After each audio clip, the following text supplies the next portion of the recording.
ओम ब्रह्म सत्यम सर्वधार। गैर दे रहे हैं बूढ़े माता पिता को सहारा और मुस्कुराहट। देखिए, एक प्रसंग से श्रवण करें किस प्रकार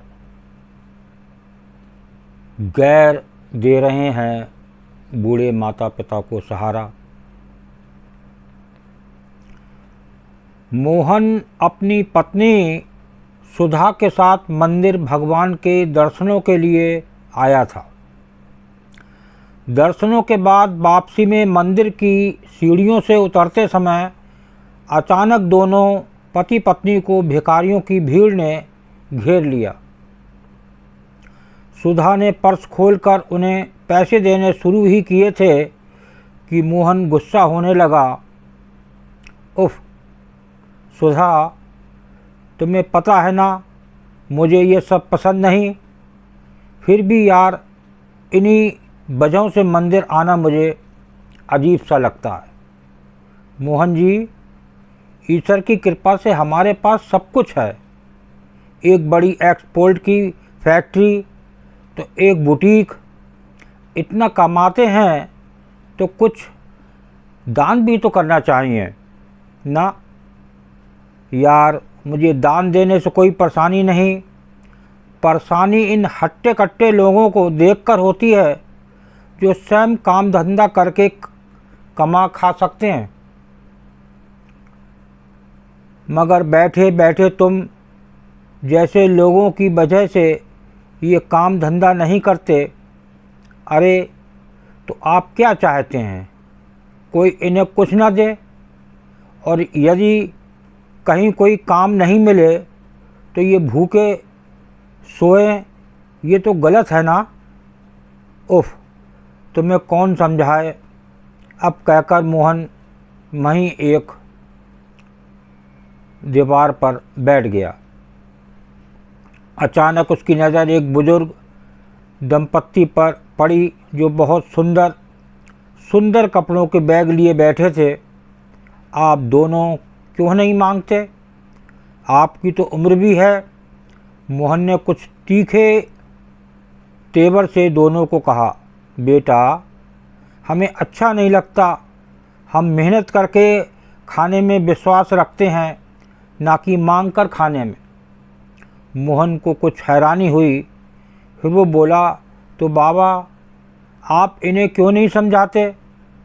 बेटा ये देखो, हम दोनों पति पत्नी पूरे दिन में 2 या 3 बैग बेच पाते हैं, जैसे तैसे गुजर बसर करते हैं। ऐसे में इन्हें कहें भी तो क्या, लोगों को एक्सपीरियंस वाले लोग ही चाहिए होते हैं फैक्ट्री में या दूसरी जगहों पर, तो कौन रखेगा हमें भला।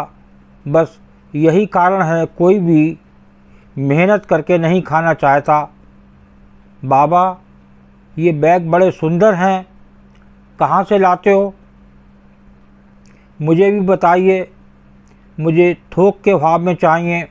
बेटा ये तो हम खुद बनाते हैं। क्या, इतने सुंदर कैसे? बेटा वहाँ 1-2 दर्जियों की दुकानें हैं बाज़ार में, बस वहीं से कतरे ले आते हैं और घर बैठकर बैग बना लेते हैं। कितने में देते हो बाबा? 50 रुपये में। अच्छा। मोहन को सोचने लगा, तब तक सुधा भी वहाँ आ गई। मोहन जी नाराज़ हो गए। अरे बाबा इतनी तकलीफ़ होती है तो कुछ कीजिए ना इन लोगों के लिए। सुधा, वहीं सोच रहा हूँ बाबा, अगर आपको ये कतरे मिल जाएं तो आप मुझे ये बैग कितने बना कर दे सकते हैं? बेटा कतरे हों तो दिन में 5 तक 6 तक, और यदि आपको कुछ सहायता करने वाले मिल जाएं तब तो 10-15 और उसके अधिक भी हो सकते हैं। हूँ तो ठीक है, आप मेरे साथ मेरी फैक्ट्री चलिए, वहीं सर्वेंट क्वार्टर्स में रहिए, मेरी एक्सपोर्ट की फैक्ट्री है, दुनिया भर की कतरें मिल जाएंगी आपको। सच बेटा जी, बिल्कुल सच। बस काम ईमानदारी से कीजिएगा। और हाँ, बैग की कीमत 50 रुपये के हिसाब से दूंगा। क्या नहीं बेटा, तब तो 40 भी नहीं, 50 रुपये। सुधा, मगर मोहन जी, आप इतने सारे बैग्स का करेंगे क्या? तुम्हारे बुटीक में जो हम बैग्स लाते हैं पेपर्स के, उनके बदले में हम इन्हें यूज़ करेंगे, मगर लोग अधिक पैसे देंगे क्या, उसकी परवाह नहीं। देखो, ऐसा करने से बाबा सहित यहाँ के अनेक लोगों को काम मिल जाएगा और हुनर के ज़रिए अपनी पहचान। सुधा, हम नफ़ा नुकसान नहीं, बल्कि इन्हें आत्मनिर्भरता सिखाने पर ध्यान देना चाहिए। बाबा, आप इन सबको भी तैयार कीजिए, हम आज से ही अपना ये काम शुरू करेंगे। सुधा सहित दोनों बुजुर्ग दंपत्ति के चेहरों पर सुकून देने वाली मुस्कुराहट भी।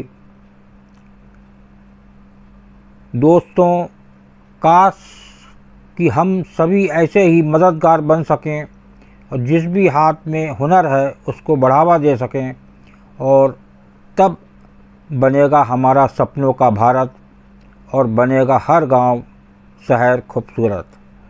देखिए, गैर दे रहे हैं बुजुर्ग माता पिता, बूढ़े माता पिता को सहारा, और आज माँ बाप पढ़ाकर विदेशों में नौकरी के लिए भेज दिया, तो आज अंत समय में उनके कोई भी नहीं होता और वो अपने ही जब मृत्यु हो जाती है तो वो जायदाद बेचने ही आते हैं, ऐसा देखा जाता है। तो ये है आजकल कि बच्चों में संस्कार कि पढ़ा दिया, लिखा दिया, विदेश भेज दिया, तो बस वो दौलत बेचने आते हैं और वो उन बूढ़े माता पिता को अग्नि, कोई पड़ोसी, कोई जानने वाला ही देता है, क्योंकि वो विदेश में होते हैं, वो प्यार कम हो जाता है जो माँ बाप के साथ रहने में होता है। ये है आजकल की प्रक्रिया। तो एक बूढ़े माँ बाप का ध्यान रखें, सेवा भावना, मुस्कुराहट लाएं, यही है असली भारत। ओम ब्रह्म सत्यम सर्वदा। दास की का प्रसंग अच्छा लगा हो तो ज़रूर शेयर करें, ताकि कुछ लोग सुने और उन बूढ़े माता पिता की सेवा में लगें। ओम ब्रह्म सत्यम सर्वदा।